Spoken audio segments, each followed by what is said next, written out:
रही है कि बिहार में लोग 30-35 साल के अपनी राजनीतिक बंधुआ मजदूरी को खत्म करने के लिए, बिहार में बदलाव के लिए, बिहार में अपने बच्चों के शिक्षा रोजगार के लिए लोगों ने अपना नया विकल्प तय कर लिया है। उन्होंने तय कर लिया है कि अब भाजपा के डर से लालू और लालू के डर से भाजपा को वोट देना नहीं है। एक नया विकल्प जो एक ईमानदार और सशक्त विकल्प है, जो गांधी के विचारधारा और बाबा साहब के विचारों से प्रभावित होकर बनाया गया है। एक ऐसा दल किसी व्यक्ति का नहीं है, किसी समाज का नहीं है, किसी परिवार का नहीं है, वो बिहार के 1 करोड़ लोगों का है। बिहार की जनता अपनी 35 साल की राजनीतिक बंधुआ मजदूरी को खत्म करना चाहती है। वो चाहती है कि बिहार में भी विकास हो, उनके बच्चों के लिए भी पढ़ाई और रोजगार हो, बिहार भी विकास के दौर में शामिल हो। यही ये भीड़ दिखा रही है कि बिहार की जनता बदलाव के लिए, लालू नीतीश से मुक्ति के लिए पूरी तरीके से तैयार है। बिहार में कितने सीटों पे चुनाव लड़ेंगे सर? बिहार में कितने सीटों पर? माइक तो नीचे कीजिए भाई। आपने 20 मिनट से भी ज्यादा बिल्कुल आपने ठीक कहा कि मुसलमान वक्फ के कानून से बहुत परेशान है, लेकिन ये परेशानी सिर्फ वक्फ पे जो कानून बना उससे लेकर नहीं है। मुसलमान तो 2014 से परेशान है, कभी CA/NRC से परेशान है, कभी कॉमन सिविल कोड की वजह से परेशान है, कभी ट्रिपल तलाक के मामले से परेशान है। क्योंकि जो देश में सरकार है वो हर 6 महीने साल भर में कोई न कोई ऐसा कानून लेकर आती है जिससे मुस्लिम हिंदू समाज में आपस में बंटवारा हो, मुसलमान समाज में असहजता बढ़े। उनको वक्फ से मतलब नहीं है। भाजपा को, सरकार को वक्फ में सुधार नहीं चाहिए। उनको ये भी नहीं है कि वो वक्त का जमीन छीनने वाले हैं।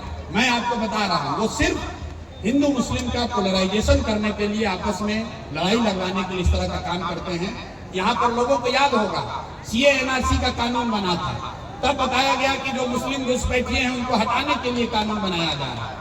कुछ लोगों ने कहा कि जो हिंदू प्रताड़ित है अफगानिस्तान में, बांग्लादेश में, पाकिस्तान में, उसको लाकर नागरिकता देने के लिए कानून बना रहे हैं। लेकिन आज कोई भाजपा से पूछे कि बताओ CA/NRC कानून बनने के बाद कितने हिंदुओं को पाकिस्तान, बांग्लादेश से लाकर तुमने नागरिकता दी?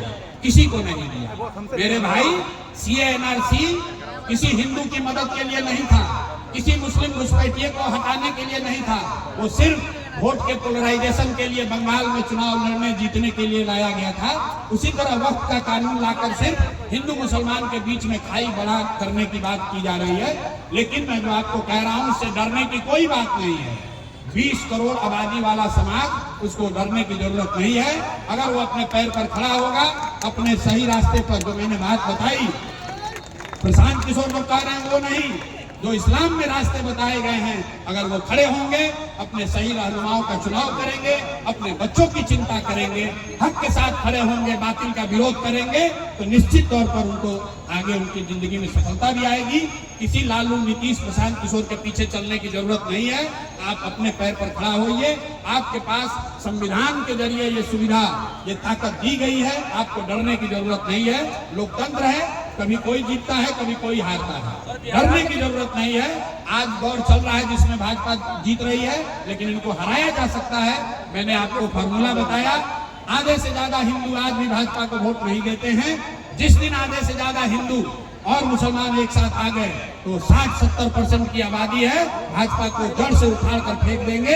यही रास्ता है, प्रयास करने की जरूरत है। इसी रास्ते को बताने के लिए जन सुराज का ये अभियान शुरू किया गया है।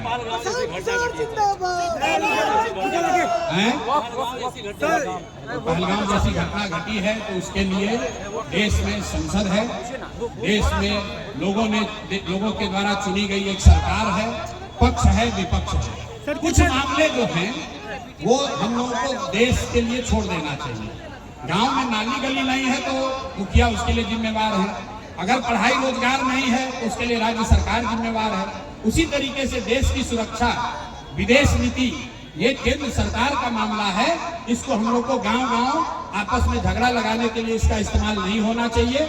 देश की सरकार देश की सुरक्षा के लिए जो भी निर्णय लेगी, संसद में बैठे हुए लोग जो भी देश की सुरक्षा के लिए निर्णय लेंगे, देश का हर एक नागरिक वो चाहे किसी जाति का हो, किसी धर्म का हो, सब देश के लिए खड़े हैं, सब ने खून पसीना बहाया है, सब लोग देश की सुरक्षा चाहते हैं। इस पर राजनीति नहीं होनी चाहिए।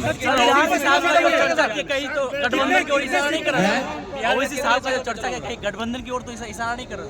कौन? ओवैसी साहब का जो चर्चा की जो कहीं गठबंधन की ओर तो इशारा नहीं। ओवैसी साहब से हमारा कोई संपर्क नहीं। ओवैसी हमारे मित्र हैं व्यक्तिगत तौर पर, लेकिन राजनीतिक क्या ये तौर संभव है पर सर? कोई सवाल नहीं है, क्योंकि मैंने बताया ओवैसी साहब का रास्ता जो है वो मुसलमानों को एकजुट करना है।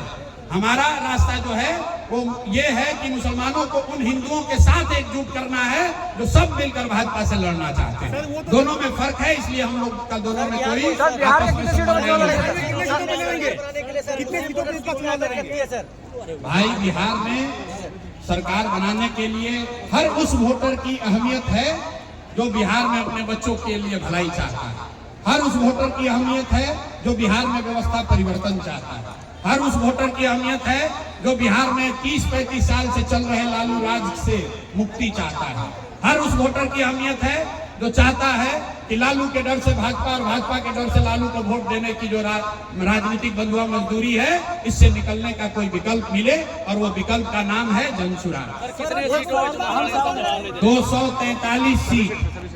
चुनाव से पहले भी कोई गठबंधन नहीं, चुनाव के बाद भी कोई गठबंधन नहीं, 2025 में भी गठबंधन नहीं, 2029 में भी कोई गठबंधन नहीं।